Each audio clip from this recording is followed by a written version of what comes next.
तो एक लेटर लिखा हुआ था खून से, उसमें लिखा था काफिर दीपक मलिक तेरा सर तन से जुदा होगा। जो विधर्मी लोग हैं वो अपना काम करेंगे और हम अपना काम करेंगे। और इस तरह से हमारी बहन बेटियों को लव जिहाद में फंसाया जा रहा है। ट्रेनिंग कहाँ से मिलती है? उनको ट्रेनिंग मदरसों से मिलती है, उनको वहाँ पे पढ़ाया जाता है, उनको वहीं पे तामील दी जाती है। ऐसी धमकियों से ना हम डरने वाले हैं ना हम रुकने वाले हैं। तो तेरा सर तन से जुदा करने वाले को 50 लाख इनाम दिया जाएगा और आ रहे हैं हम तेरा सर तन से जुदा करने।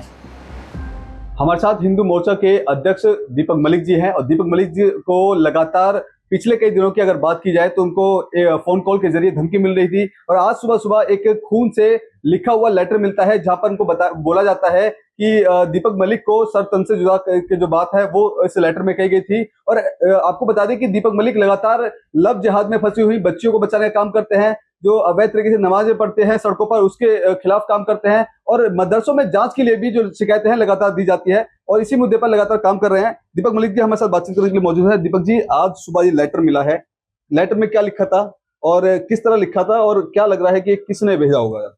देखिए, आज सुबह जैसे हम ऑफिस आते हैं तो आज सुबह ऑफिस आए, ऑफिस खोला, लड़का है हमारा वो सफाई करता है, उसने ऑफिस खोला। ऑफिस खोलने के बाद उसने देखा तो नीचे एक लिफाफा पड़ा हुआ था, बंद लिफाफा। उसने मेरे को बताया कि भैया लिफाफा पड़ा है, तो हमने उठा के उसको रखा। हमने कहा कोई नहीं, देखते हैं। उसने सफाई करी, हमने जब ये लेटर खोला देखा तो एक लेटर लिखा हुआ था खून से, उसमें लिखा था काफिर दीपक मलिक तेरा सर तन से जुदा होगा और तू जो हमारे मौलानाओं को बदनाम करता है तो तेरा सर तन से जुदा करने वाले को 50 लाख इनाम दिया जाएगा और आ रहे हैं हम तेरा सर तन से जुदा करने।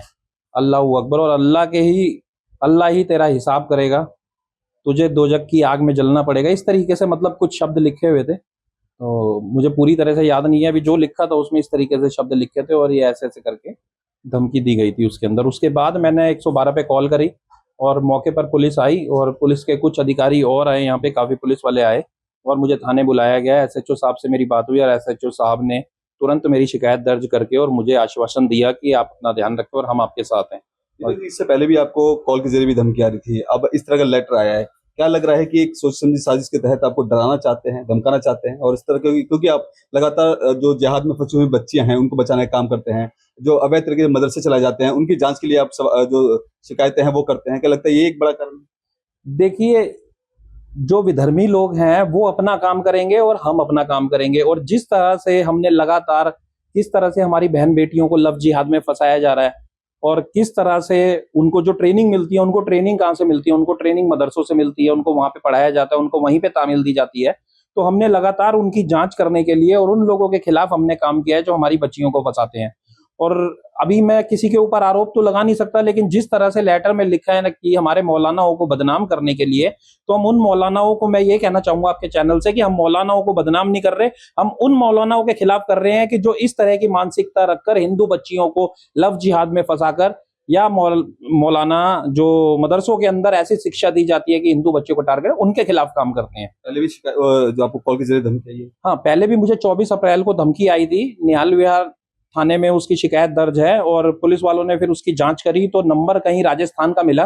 पुलिस इन्वेस्टिगेशन करने राजस्थान पहुंची और पता चला कि नंबर राजस्थान का था लेकिन कॉल दिल्ली के जमनापार एरिया से हुई थी।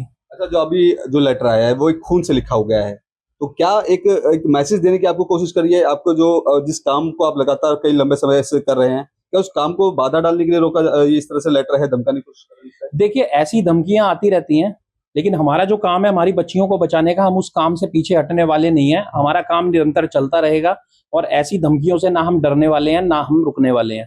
हमें जो काम करना है अपनी बच्चियों के लिए, अपने समाज के लिए, अपने धर्म के लिए, हम वो काम लगातार करते रहेंगे और अपनी बच्चियों के लिए हमें जो भी करना पड़ेगा हम करते रहेंगे। लेकिन धमकियों से हम डरने वाले नहीं है और ये जितना भी प्रयास कर लें, इनका प्रयास कभी सफल नहीं हो सकता, क्योंकि हम सच्चे देश के लिए और धर्म के लिए हम सच्चे देशभक्त भी हैं और अपने धर्म की रक्षा के लिए भी हैं।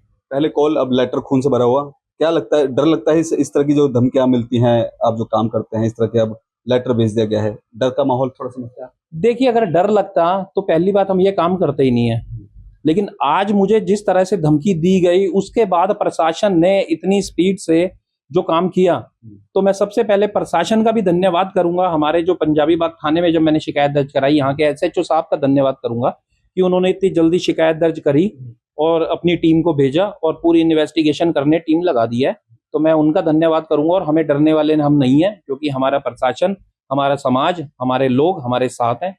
प्रशासन ने क्या कुछ आश्वासन दिया है, कुछ सलाह की अगर बात की जाए, प्रशासन किस तरह आपका साथ दे रहा है और प्रशासन क्या कुछ मांग करते हैं? देखिए, प्रशासन ने हमें बताया है कि आप कैमरे लगाएं और जो जो जांच उनकी तरफ से की जाएगी वो जांच कर रहे हैं। तो हमारी मांग तो बस यही है कि जो हमारे को उन्होंने बोला भी है कि आपके यहाँ पे भी, आपके जहाँ पे भी आपको आवश्यकता पड़े, हम आपके साथ हैं, और मुझे कुछ नंबर भी दिए हैं उन्होंने, आप इस नंबर पे तुरंत कॉल करें अगर आपको कुछ संदेह लगता है तो मैं प्रशासन से बस यही कहूंगा कि उनका धन्यवाद, और वो हमारा साथ दे रहे हैं। ठीक है।